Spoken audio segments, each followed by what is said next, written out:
You're tuning in to Neurodiversity, a podcast for neurodivergent adults and the people who love them.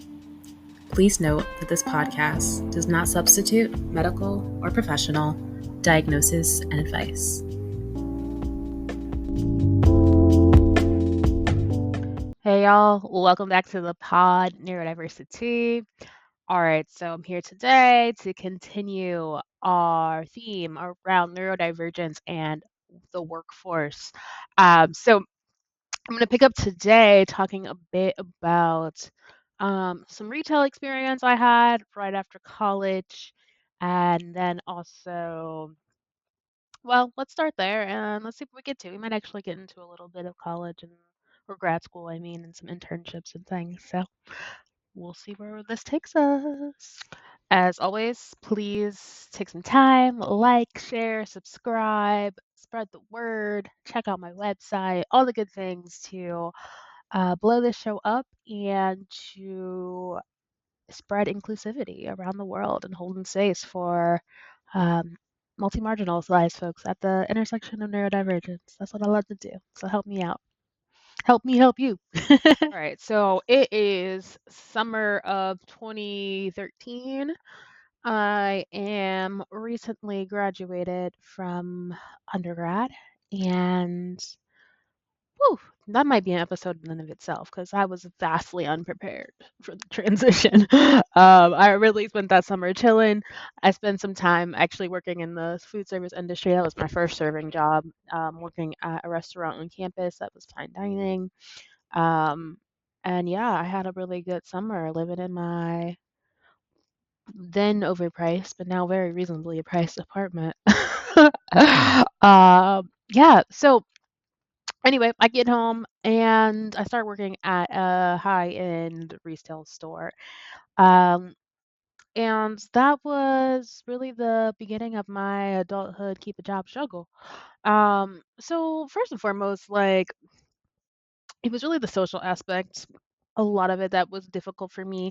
And then also like that boredom piece that I talked about last episode, like with the serving job. So let's maybe even just start there. So like I'm in the lingerie department at the store, right? And it's just like there's only so much to do. You stock stuff, whatever, whatever. But then it's always this look busy mentality, and I fucking hate looking busy. Either I'm busy or I'm not busy. So then, I'm like relining up panties and rearranging bras for no reason. That used to just kill me. I would sometimes just take a lap or try to like go to another section for some made up reason.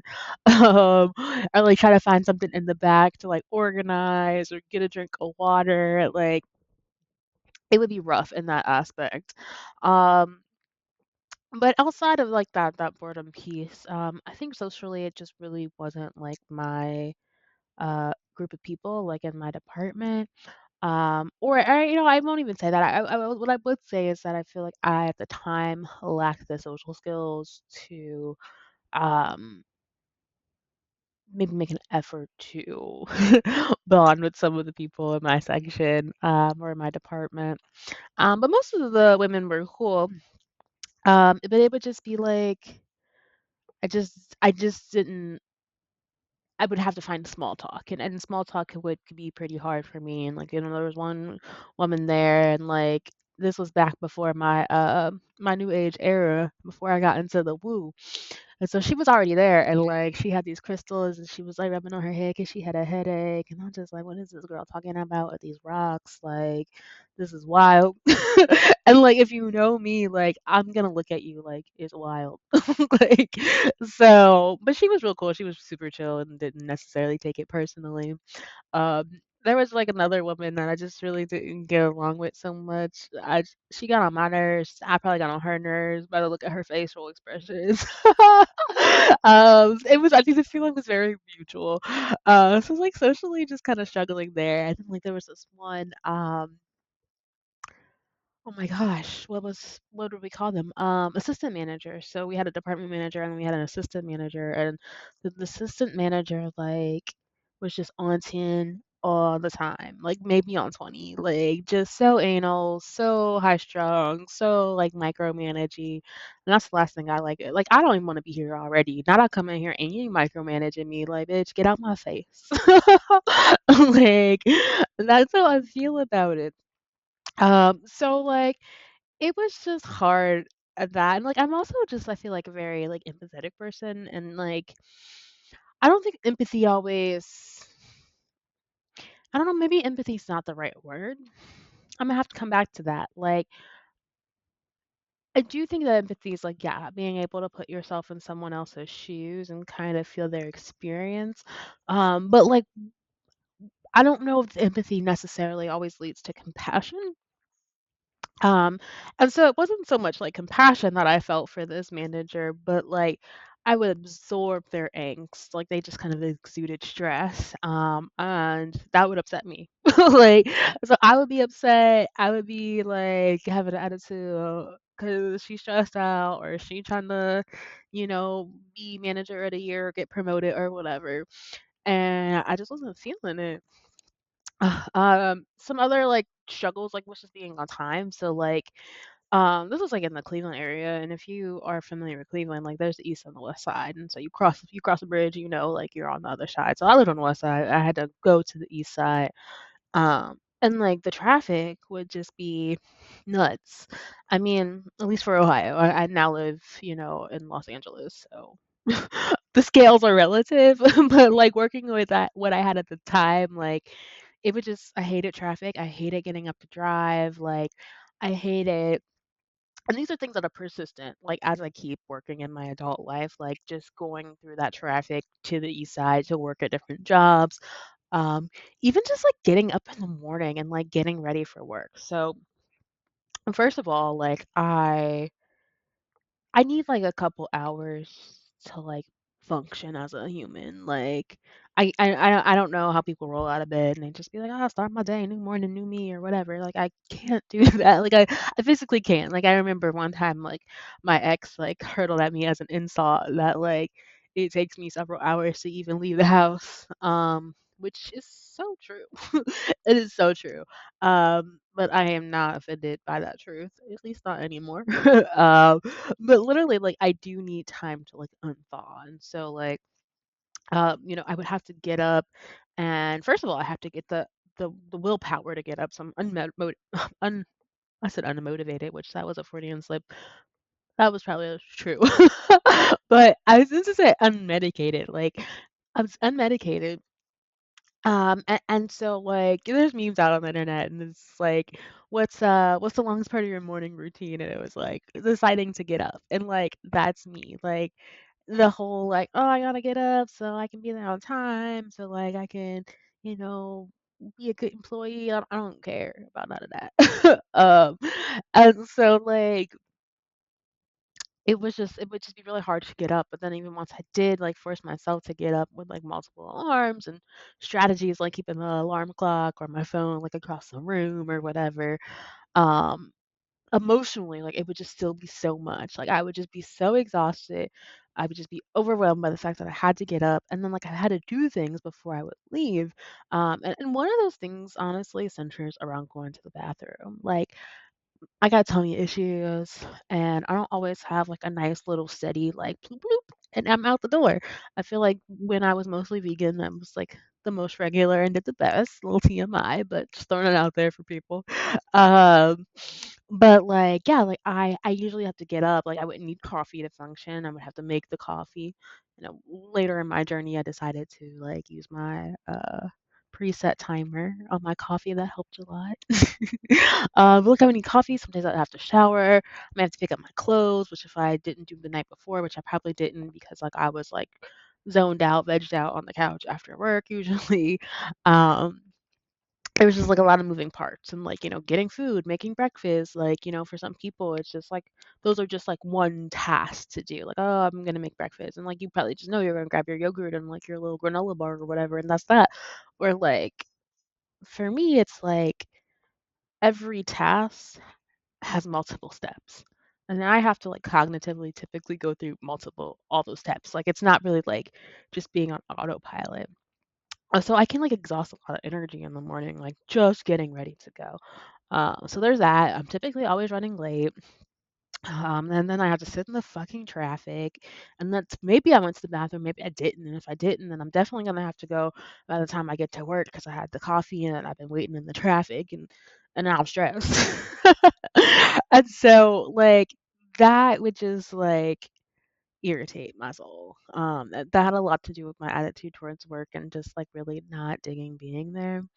Um, and in this particular example, like I said, that's like throughout my different work experiences, like post undergrad or whatever.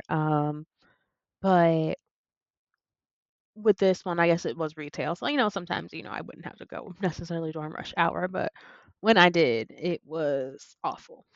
Um, but yeah, some other points about like just working at this retail department. It was just like the lighting also sucked. Like, there's fluorescent lights everywhere. Like I can't really get away from them. I can't wear glasses. They pick the music. I can't wear headphones. I mean, it wasn't like super loud. I'm not saying that. I think that's more of just like a preference thing, especially being forced to be there for so long. Like, my God. And then, there was a whole like opening charge cards thing similar to at the shoe store. And I'm just like, if you want one, great. But if you don't, okay. And then also like I wasn't getting paid much at all. Like I was making maybe $10. I wanna say less than $10. I did have the opportunity to make commission as well, which I did sometimes, but as you can probably tell, my sales skills aren't the sharpest. Um, so I was also just very bitter about that, going to get a 4-year degree and making the same amount of money or sometimes less than I would have had if I not had went and gotten that degree at certain jobs.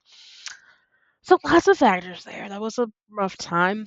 I would say though, back to the social piece, like I remember that there were these two women and they worked in a different department than me. Like they worked in like the actually let me not get the lion. I think they worked in like the junior section or whatever. But they seemed super cool. Like I would try to get lunch with them and stuff. And a couple of times like I did go to lunch with them or whatever. But and they would say things like they would compliment me on my outfits and whatnot. Um, and they would like, say things like how we should hang out and stuff. And at the time I really wanted to make friends. I had just come from undergrad and it was a major shock to me. Like, all your friends are just maybe a mile away at the most, mile and a half, like to like now like everybody lives wherever they live and like that could be 45 minutes away.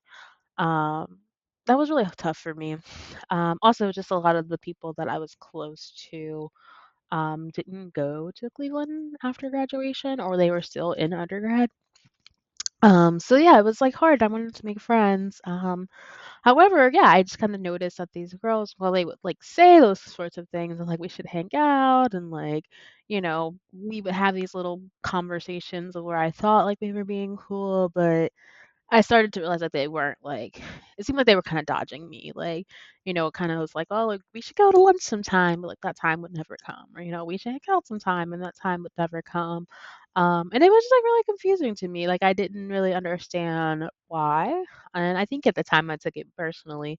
Not that I hated them, but just more, like, internalizing it myself because I was just like, I don't know, I thought they were cool, I thought they were cute, I thought I was cool, I thought I was cute, but, like, for me, it was like this RSC coming up where it was like this experience that I've had throughout life of where I want to be friends with someone that in my head, and for good or bad, if we want to judge it, I don't know, either way, um, would think that, they were cool or, they were my kind of people. And like I thought like, yeah, they would accept me too.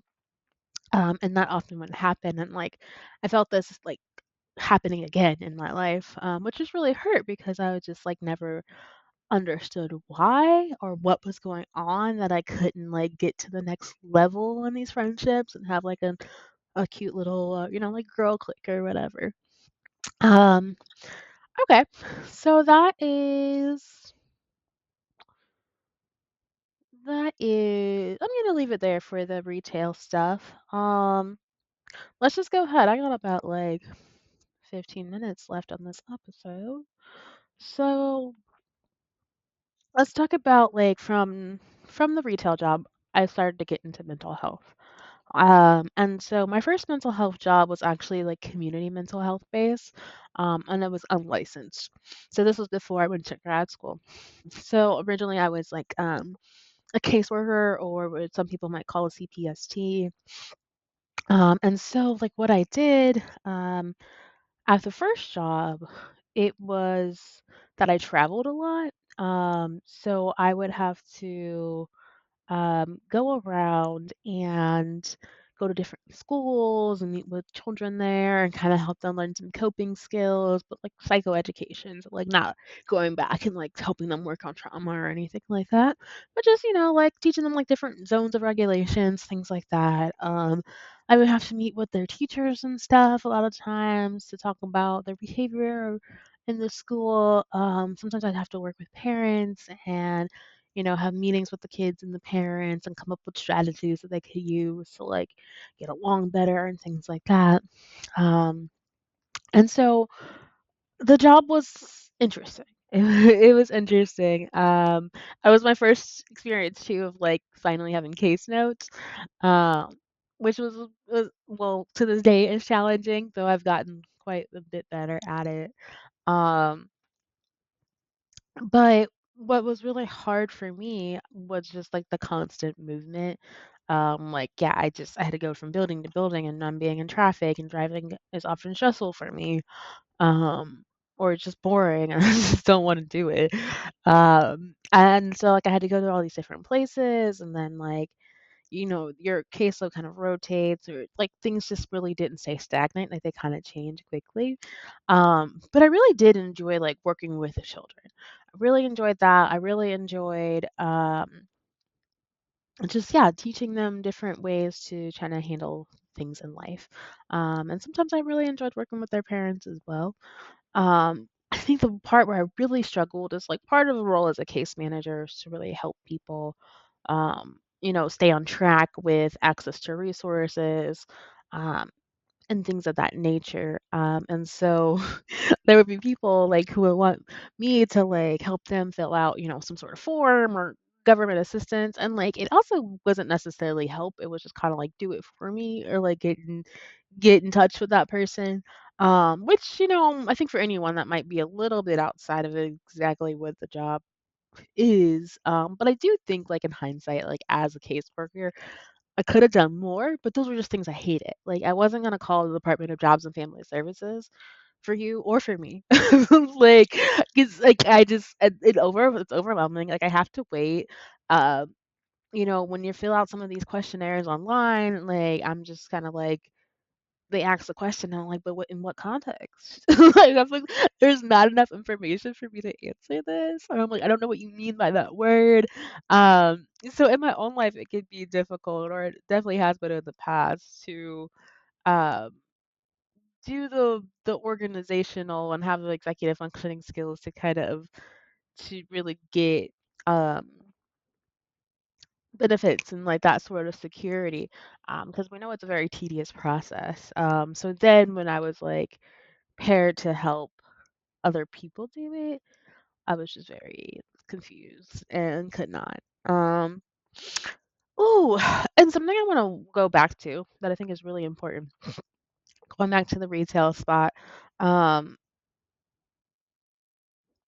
I have to be honest, as I'm recording this episode, I am a little distracted in the sense I'm thinking about getting my podcast episodes edited. And so like now that I'm looking at like pricing for editing and stuff, I'm like, oh my God, I gotta keep this and like, keep this short, keep it under 30 minutes or whatever, because, this is a labor of love at the moment. I'm sure the subscriptions and donations and ad revenue and all that good stuff is on its way. But at the moment, I'm doing this at my own expense. And so like I've been trying to just like I've been racing the clock, I think, and not necessarily really taking my time. Um, So I do want to take a breath and just slow down a second. It's really going back to retail. When I had that retail job, I had it for about a year before I made this transition and started working in mental health. I think it was kind of just at the year mark or like right under the year mark. And with that, like all of the difficulties I told you were difficulties pretty much from the start. I mean, I think there may have been like a month or two that felt pretty honeymoon phase. Now I'm learning things, that sort of thing. And then it was like, oh, this is the job. And so because it was just really stressful and very draining, I don't think I mentioned that, like, you would get points there if you were late too many times, or, they were very, like, paying attention to how long you were on break and all of that stuff. Which again, that's really just not how I roll. That's not really how I'm motivated. Um, and so I had all these stressors, and eventually I just like really couldn't cope that well. I did go hang out with friends and things sometimes, but there would be many times where I would just, have to be in my room after work. At the time we didn't have cable at home, so I would go to the library and rent like different seasons of shows like Glee, and that's what all I do. I would just like binge watch my shows like in the dark. My room at the time had no windows to the outside, so it would just be dark as hell, and I would be in there posted up. It got to the point where at one point my dad asked me if I was gay. I don't think for the right reasons, but his logic was that I'm at home all the time and I don't really be going out or like bringing over booze or anything like that, which maybe he was on to something. As we can now see, I do identify as queer. I didn't know that at the time. And so, like, but the point that he asked me that is just because I was just so recluse and I just needed so much time to recover. Um, but it got to the point where like I would just cry. I would just cry when I would wake up before I had to go to work. I would sometimes drink wine before I went to work. Sometimes I would drink wine and cry before I went to work. And that was just a way to regulate. It was the only way I really knew how to regulate at the time, especially because I just didn't know what was wrong.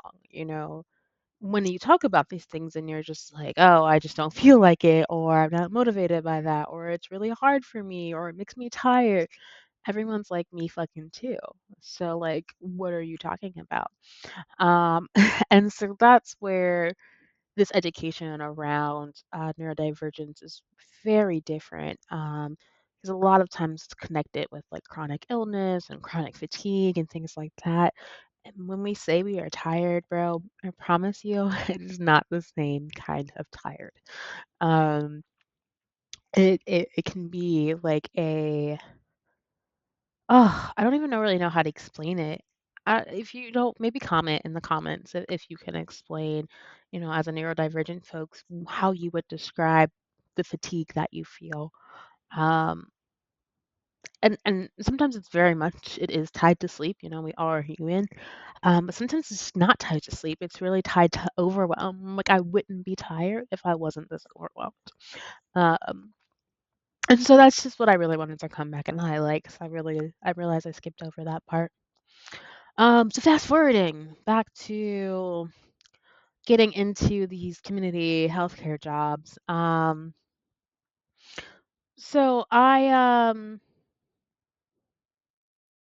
realized that I went out of order. That's why I was so confused at first.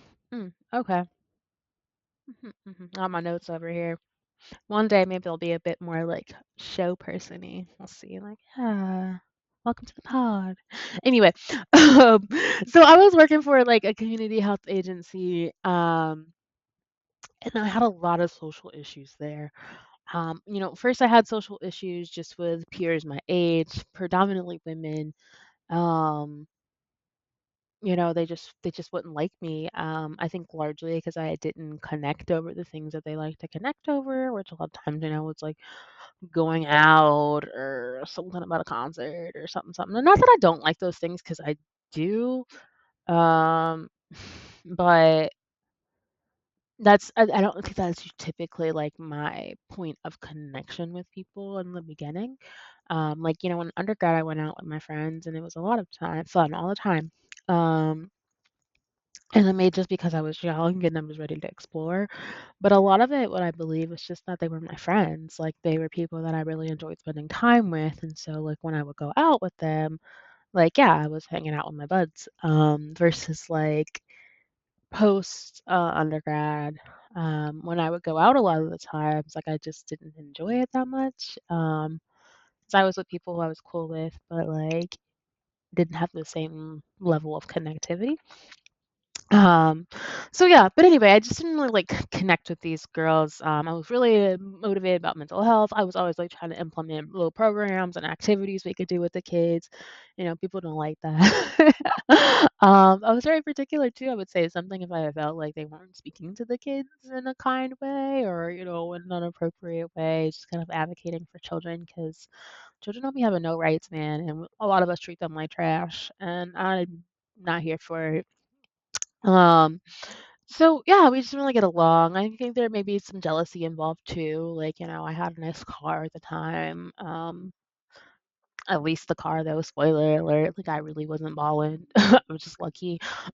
um, so that was interesting. And then like I also there was a queer person who worked with us. I'm gonna say their name because I don't think they would care, and they are, always the homie. But I used to work with Kyle Kidd, who now, is a vocalist and has a large body of wonderful work out. Um, but they are, kind of, I don't want to say what their gender identity is, but what I will say is that it is not um, our typical social expectations of gender representation or a binary identification sort of category. Um, and so, like, I think that was part of it too, of why I didn't connect with some of the other people. Um, and so it would just be rough because, like, if it was palpable, like, it wasn't just like, oh, we're smiling in your face, which I've had that too, and that's been hard. But it's like they're snobby, they're catty, like they don't really want to talk to me or they're rolling their eyes or whatever, whatever. Um, and so that was just a social part that was hard. Documentation was also another thing that was a difficult part, as you can see. Just having to go back and check all these boxes and write notes on like everybody I saw or what we did today, and it was just like repetitive and it was mundane. And I want to be there leading the group workshop, but can I get a scribe? Like, I'm not trying to do all these notes. Um, and then just also, I didn't really feel protected by like the agency. So just like the politics of the place got a little mucky. Definitely got into it with some management. Again, I do come into places, or I have, and I probably always will to some extent.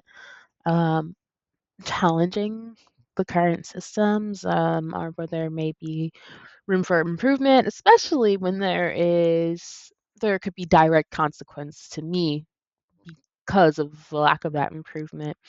Um, and so that made things difficult too. And once again, I was getting paid trash, not making any commission.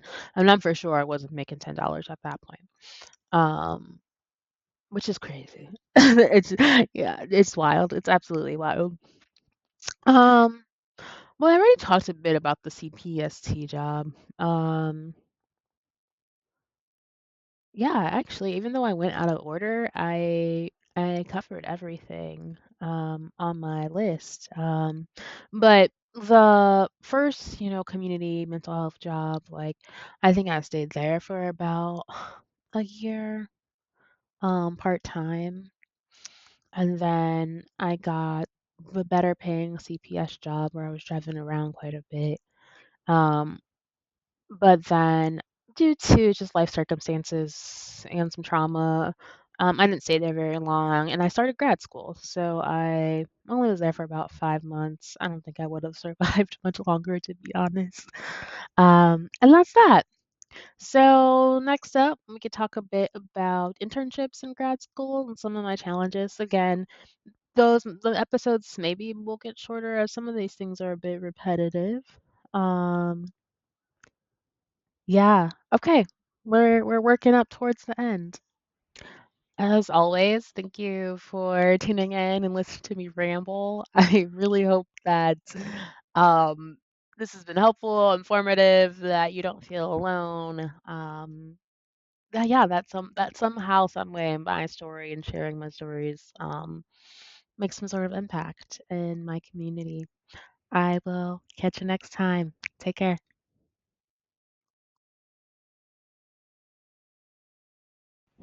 Let's check this mic. Mic check. 1, 2, 1, 2. What it do, boo?